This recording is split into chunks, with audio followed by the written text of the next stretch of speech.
You are looking at Julian's pronunciation guide, where we look at how to pronounce better some of the most mispronounced words in the world, like this other curious word. But how do you say what you're looking for today?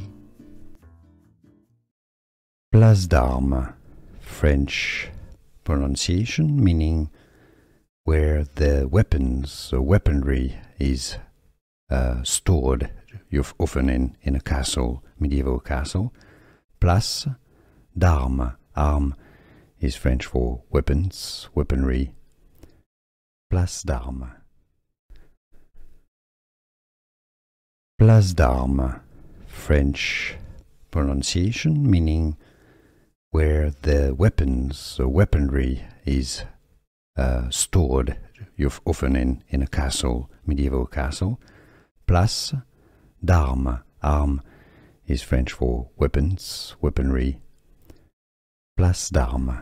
Here are more videos on how to pronounce more confusing words and names too many mispronounced. Like this video if you found it useful. I appreciate your support. I'll see you soon and thanks for watching.